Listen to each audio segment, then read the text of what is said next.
going on, y'all? You already know what it is. This is Tune in Sports. I am the voice for Cavs fans. Let's talk about it. Let's get to it, man. Um, Today we're going to be talking about CPJ. Um, all the Cavs fans already know who CPJ is. It's really no secret. Um, so that's what we're gonna be talking about, man. Before the Orlando game that we got coming up, which I believe should be a good one, man. Let's not panic. I think just gotta be confident. Be optimistic. I think it's gonna be a good game, man. It's gonna be a tough game, but a good game, man. But let's talk about CPJ, man, the undrafted rookie on the two-way contract, and he has made a name for himself around the league. Because people nowadays is keep asking me like, yo, who's CPJ, man? Who's this CPJ guy? They keep asking about him, man. And I've been talking about CPJ. Um, the minute right after we signed him, to the two-way contract deal, him being undrafted, I've been very vocal of how good I feel like he is and can be, man. I just that's how I feel, Right, I'm right, and when I'm wrong, I could have been right, so I'm still right because I could have been wrong. When I'm right, I'm I feel like that's how I feel, right? And so do everybody else. Like we kind of spoke on this yesterday. Yeah, I went live yesterday. I be forgetting sometimes, but yeah, I went live yesterday, right? We kind of spoke on this yesterday. Basically, um, CPJ, aka Craig Porter Jr. We talked about him. He should be in the rotation. There should be no reason why he shouldn't be in the rotation after proving that he's basically capable of being on the floor and being productive while on the floor, man.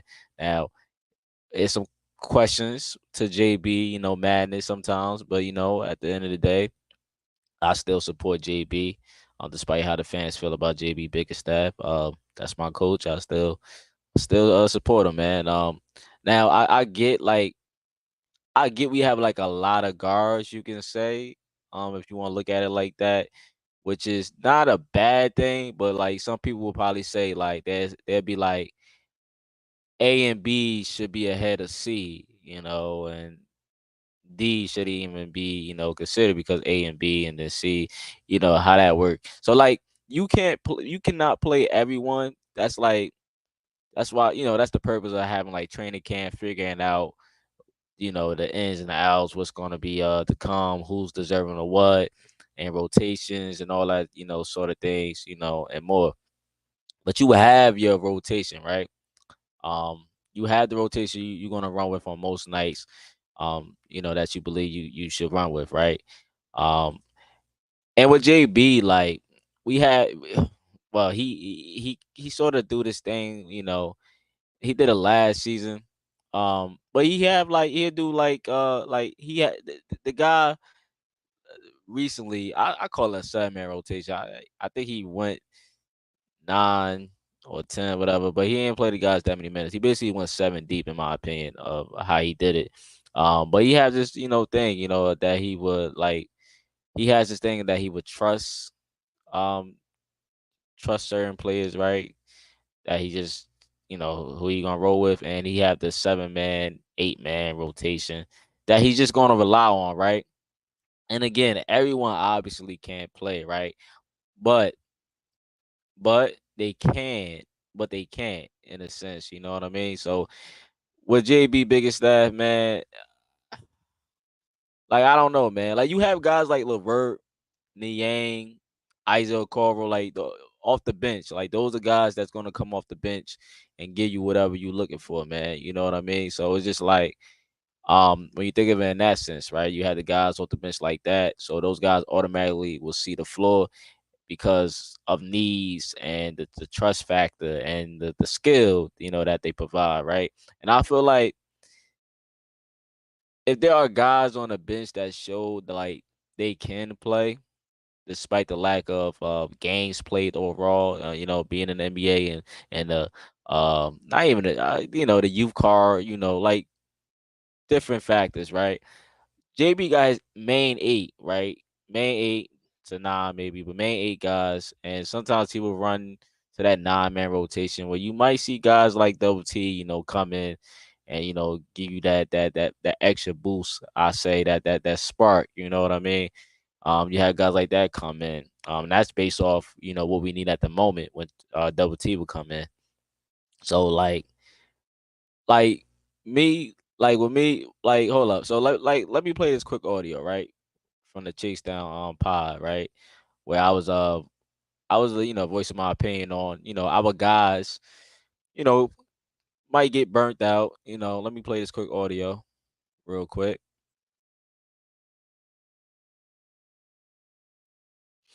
For 6 minutes or something like that, just to kind of change things up. Tunensports in the chat just said, just hope the guys don't get burnt out. I'm not super worried about that. No one's playing more than like 37, 38 minutes a night. When JB's doing this, this isn't like the old D'Antoni Phoenix Suns where all 5 starters are at 43 minutes and he's playing 3 guys, the remaining 5 apiece per position. Like, you look at that, you look at the Portland game, and the minutes were super evenly distributed. It's just that the bench was also playing heavy minutes. 34, 38, 37, 34, 36, 19, 17, 26.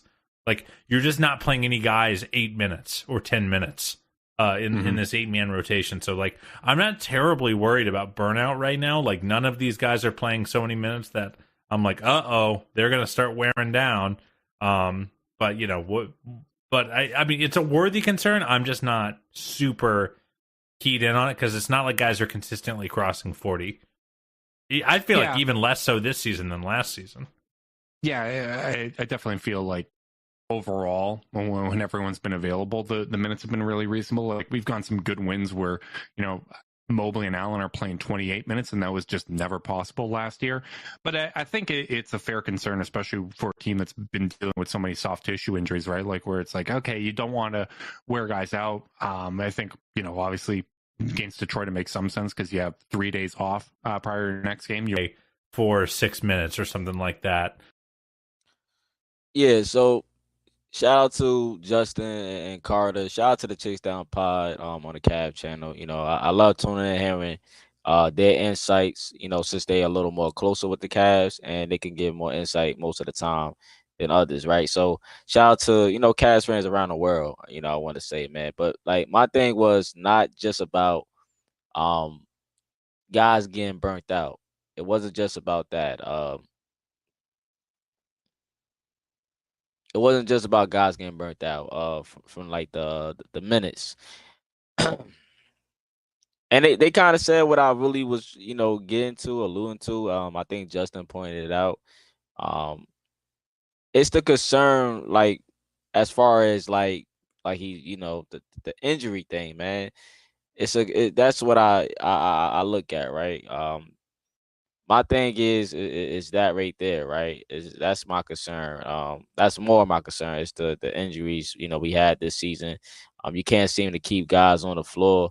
So like the health concern and he said like the 3 days rest after the last game we played, that's fine, but like in the future, especially since how injury prone we can be or been, I think like we should look out for especially on them back to back type of nights, overexhausting the group of guys, in that sense. Like my thing is like we got a better bench in my opinion than last season, in my opinion, right?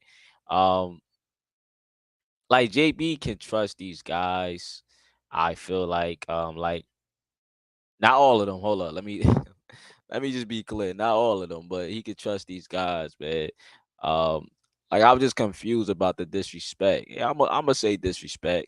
Like I'm gonna say it. Like I was just confused. Like CBJ been like I feel like he been like son like I just don't understand the disrespect CBJ was given because I thought besides like looking at the analytic part, I thought he was producing and making a real impact on the game. I thought, I feel like since Dean Wade and Cassavert, not to mention Todd Jerome still being a no show due to the ankle injury, I just thought that the rookie deserved more rotation time, especially with a guy like LeVert and Todd Jerome, not being active, and not here. So why not, throw him some PT.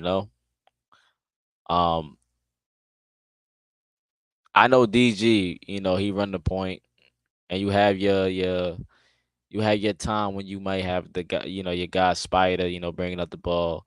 But CBJ is another capable ball handler, who does play solid defense in my opinion. So I just feel like we can trust these guys. Like we could trust CBJ more. You know what I mean? And like guys that should be getting looks are like I would say CPJ and Tristan Thompson. On some nights it's gonna be Tristan Thompson because I know with JB, JB does that depending on the moment type situations.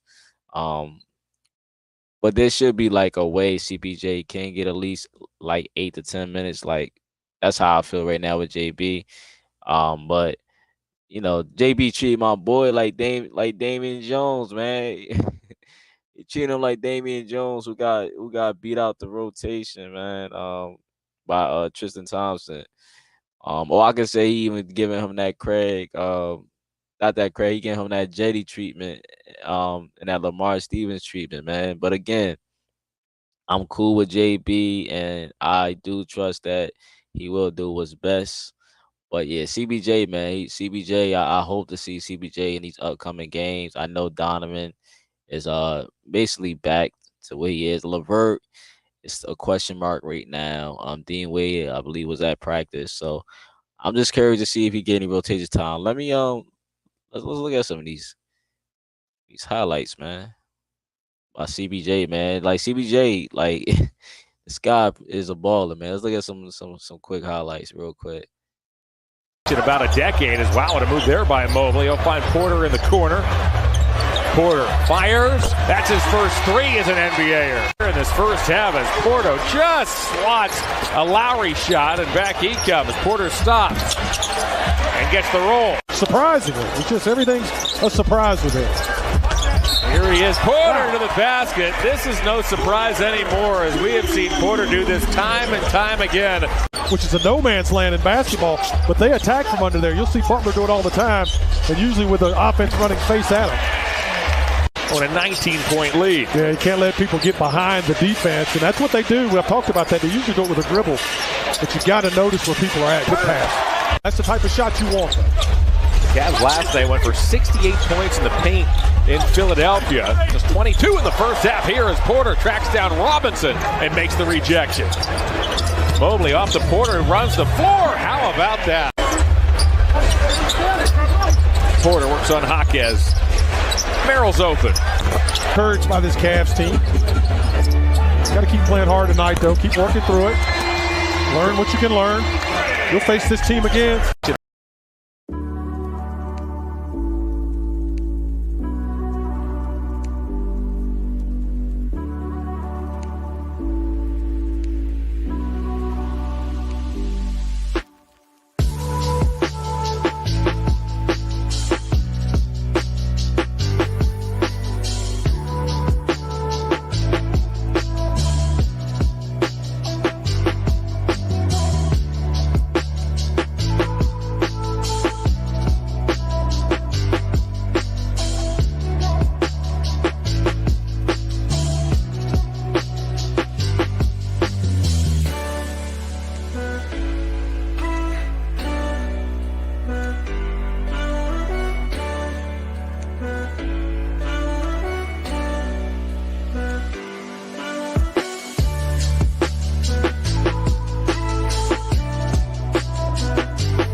So yeah, man, like CPJ, man, like you got a guy who's not just looking to score all the time. You got a guy that's looking past the ball, and he can't. Don't get me wrong, he can't score, but you got yourself your point guard, your backup point guard for the future, man.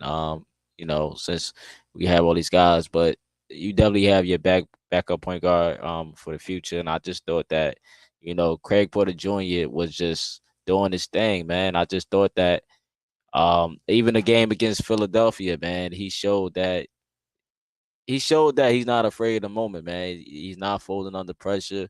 I just like all the qualities he provide, as a point guard. Yeah, yeah, some might say his size, but the guy is a decent defender, man. He's a solid defender, right? Um, Now if you just watch his gameplay again, like he looks seasoned, like he's a seasoned player, man. He's just one of them older rookies, that's playing right now that that done seen it, man. He didn't been through the college life, man. Um, he grinded to this moment, and he's earning his keep and earning his rotation minutes. I think he deserve, but just off the eye alone, like you can tell, like he's a hooper. You could tell, like he can ball. He got a bag. He got a bag, and I said this before, like when we um when we was talking about like the concern of him shooting from the outside. When others talked about they concern from the three ball, I said, hey, look, he hasn't shown he's able to hit the three consistently, at the NBA level, but he is capable of hitting it, even in these highlights on my show, man. He can hit the three, man. He can hit the three, bro. Um, yeah.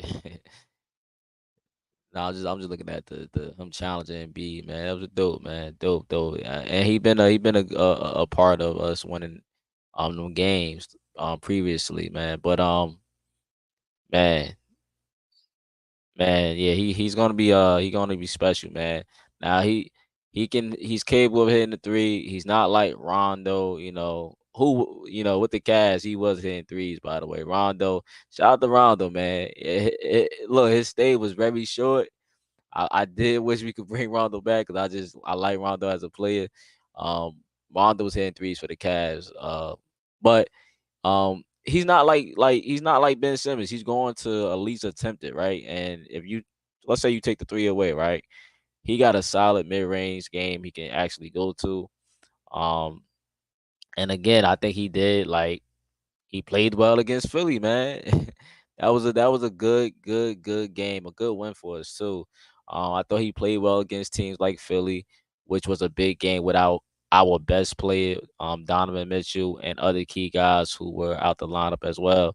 But around that time, CBJ, he was averaging 15 points and almost 6 assists off the bench, which is impressive. Look at DG numbers, and that's just in them last 3 games, right? But that was around that time, that Philly time. So, um, yeah, man, like that, like look, it's no secret, bro. He can play basketball, man. I'm not the coach, but I just want to get my opinion on the CPJ thing. Now, according to the report, shout out to Dan, my source for today. With this report. They did bring up the two-way contract, the two-way deal. Now you can see like you can say like maybe that's playing a factor with why he's not playing consistently. But then again, like I don't know, bro. Like now, can someone please explain to me like how the two-way contract actually works? Like I know how it works, but I just thought like when you not called up for like the games, like it do not count. But when you do get called up from the G League, the games do count no matter if you play or you don't play. I thought it counted. So can someone please explain like if he suits up and doesn't play, do that mean that the the DNP count towards like the games, like not being played since he didn't like get any minutes? Like I'm confused by that. Because there's got to be a reason, right? So If you could explain that, that'd be cool. But because they only get about 50 games. I thought it used to be like 40. Thought it used to be like 45, but they get like 50 games, I believe, when it comes to the two-way contract deal. And most fans feel like CBJ earned the roster spot, and he should be like converted to a guaranteed deal. And I could agree with that. I can agree with that. I feel like he had. Now you can wait it out, but I feel like he been doing his thing. No shot at Ricky Rubio, who hasn't been here, but Ricky Rubio is a roster spot, man. I'm not gonna lie. He's a roster spot, yo. Shout out to Rubio. I hope the best of Rubio. I hope he come back, or if he decide to retire. But it's a lot of things I could say that we could have done. But as far as the Craig Porter Jr. thing, man, I feel like he been doing his thing, man. Now again, in my opinion, especially with the guys being out, with the concern for these guys being healthy. Why not give a guy like CBJ more minutes? That's all I'm trying to say, really, man. I think he deserves it, man. But yeah, man. Hopefully, CBJ, beautiful, man. Look at that, beautiful over Embiid. Hopefully CBJ get his time soon. We have Orlando coming up. We have Miami coming up. We have Boston coming up. So these games definitely does matter, and it's definitely going to be a test to this Cavs team, man, who've been dealing with injuries. So we're going to see, we're going to see what happened, man. But yo, shout out to everybody and everyone on the live, man, and the playback. I'd like to thank you. Peace and love. Hit that like button for the Cavs. It's free. It's still wine and gold all day. You already know, man. But that's been my time, Cavs fans. Y'all already know. Go Cavs. With the 49th pick in the 2023 NBA Draft, the Cleveland Cavaliers select Imani Bates from Eastern Michigan University.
That's a way to respond, right? Understanding the moment, okay? Taking a lesson, learning our lesson, and then applying all the things that we talked about. The effort that you guys put in on the defensive end of the floor was phenomenal, okay? That was textbook Cavaliers defense. And then the offensive end of the floor, we shared it, we attacked the paint, we got what we wanted, okay? That was a phenomenal job.